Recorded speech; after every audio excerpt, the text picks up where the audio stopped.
Bonjour Marc, allez, c'est Damien, je te fais un petit point. Là, j'ai vu que tu postais plein de vidéos intéressantes et je vois bien que c'est important d'avoir du feedback des gens, des utilisateurs, donc je vais te faire le mien.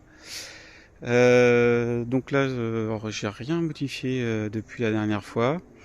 Je m'approche pas trop parce c'est assez orageux, donc à mon avis, avec le téléphone, même si elles sont super cool, je vais pas me faire attaquer. En compagnie plutôt. Alors niveau pression, bah moi c'est génial, j'ai quasiment rien. Là je suis en télétravail toute la semaine et je viens aller 3-4 fois par jour.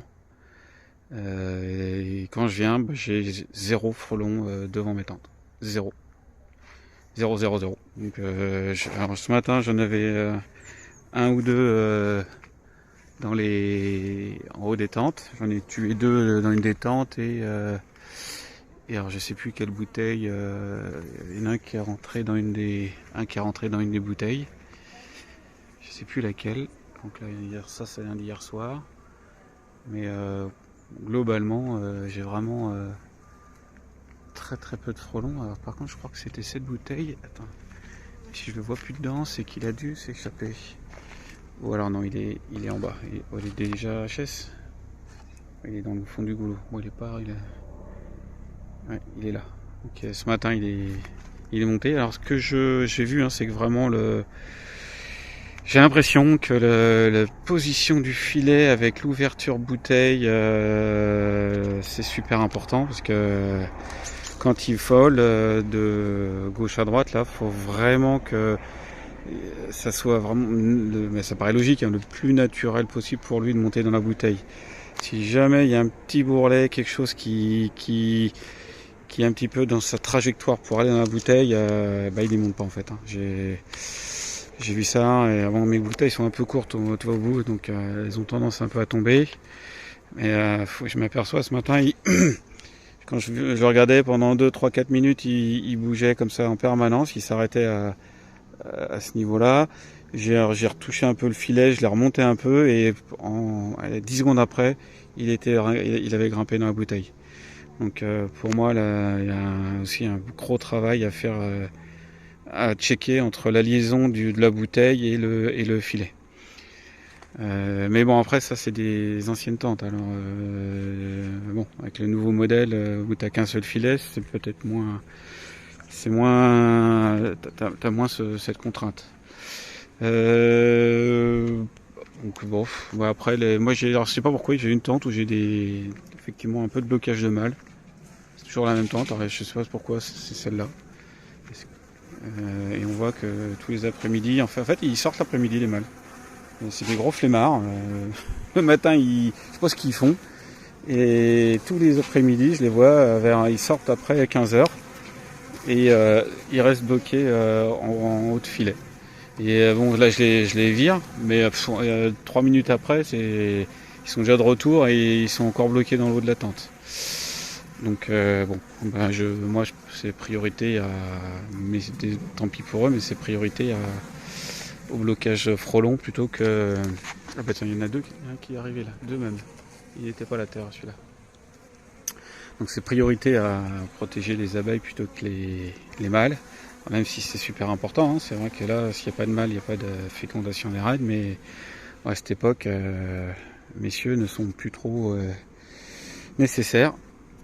Donc voilà, moi là, tu vois, je viens de les libérer, ça ne sert strictement à rien, puisque dans 3 minutes, ils vont être tous de retour. Et alors, je pense que c'est les abeilles qui les bloquent un peu le journée. Ils peuvent pas rentrer. Je sais pas, soit ils empêchent de rentrer et je les retrouverai dans 10 minutes. Je vais les retrouver ici. Et alors, si je fais sur cette tente là, donc cette tente là, j'ai deux frelons. Et c'est vraiment, j'ai vraiment deux types de frelons. J'ai les très gros et des tout petits. J'ai pas d'intermédiaire. Soit ça c'est plutôt du gros, ou alors j'en ai des tout petits. C'est il y a que deux catégories de frelons qui viennent. Et, et bah rien, c'est tout, comme ça. Donc là, ouais, il y en a même un qui est bloqué dans le filet en haut. Tiens, fait, il y en a un qui est mort en fait. Là, vous voyez, il vient de me faire tomber et un qui vient de se faire attraper. Il n'était pas là ce midi. Hein. Sinon, ça c'est. Moi je trouve qu'elle travaille assez bien. Un peu moins ce matin. Le matin, elle ramène beaucoup de pollen. Je vois les pattes, elles sont pleines de pelotes là. Donc c'est à dire qu'il y a encore pas mal de fleurs. Il fait un peu lourd, donc là elle ventile. Voilà, c'est tout. C'est pour montrer. Voilà. Je fais comme toi, je viens voir si ça marche. Je viens à l'improviste. Je reste devant les tentes et je regarde s'il y a des frelons et j'en vois jamais. En tout cas, j'en vois jamais en vol stationnaire devant. Donc soit cette année j'ai de la chance, il n'y a pas de nid à côté de chez moi. Soit quand même le fait de je les ai mises sans avoir de pression et du coup à partir du moment où ils sont capturés, ils sont peut-être moins visibles, je sais pas. Donc en tout cas c'est plutôt bien parce que tu vois ça circule. J'ai pas de frelons, ça fait je sais plus quand est-ce que je t'ai envoyé la vidéo de mise à jour d'installation, mais depuis j'ai jamais vu de frelons chasser devant la tente ou dans la tente. Ils sont les très peu que j'ai, on va dire un ou deux par jour par bouteille, voire surtout le rocher, ils sont heureusement capturés en haut. Il y a peut-être un ou deux que j'ai vu le soir qui n'étaient pas encore dans les bouteilles, qui n'étaient plus là le matin, donc ça veut dire qu'ils ont réussi à s'échapper, mais c'est très la pression est vraiment très faible, donc ça c'est plutôt bien. Non, moi ce que je regarde plus là, c'est le traitement varroa. Cette ruche là, je regarde un peu comment agissent les lanières, mais là j'ai toujours quand même pas mal de chutes de varroa alors que je regarde celle d'à côté là, je l'ai mis ce midi il y a déjà 5-6 heures. Si j'ai un varroa là. Tous les petits points qu'on voit là, c'est en fait les abeilles qui grignotent les lanières. Donc sur cette ruche là, je vais avoir 1, 2, 3 varrois par jour, alors que celle-là, je vais en avoir beaucoup, quoi. Je vais en avoir 15-20 par jour, quoi.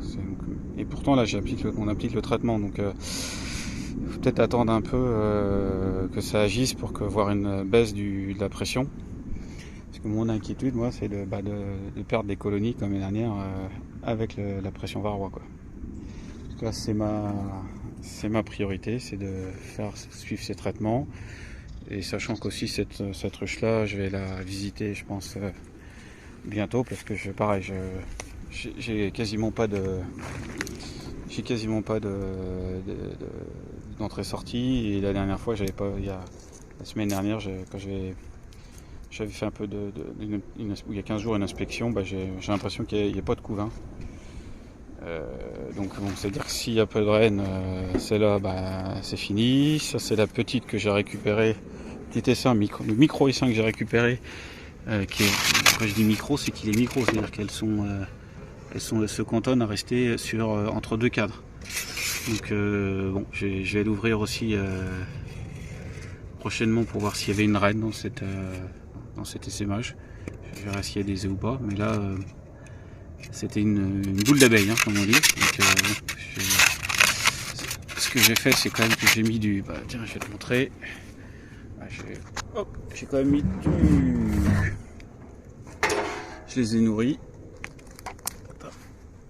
Je vais essayer de pas faire de bêtises. Attends, je fais pause. Voilà, donc je les ai nourris parce que les cadres étaient secs. Dedans, on voit c'est du sirop 50-50 et j'ai même rajouté des opercules, du miel avec un petit peu d'opercules dedans. Et toi, quand tu ouvres, c'est vraiment cool, hein. C'est très sage. Il n'y a pas grand monde, hein. C'est vraiment